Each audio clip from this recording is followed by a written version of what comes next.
এই মাঠে আসে তারা নিখাত হয়, নিখুঁত হয়।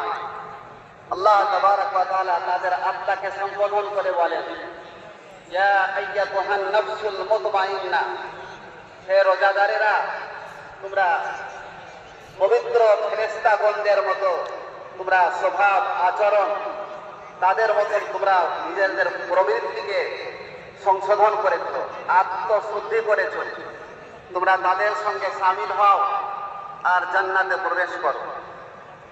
আজকে এই জান্নাতের সুসংবাদ আমরা সম্মানীয় ইমামদের কয়েক জুমা পর্যন্ত এবং তালিমের কিতাবে তালিমের হালকাতে বসে বসে অনেক কথা শুনেছি পবিত্র মাহে রমজানের ফজিলত।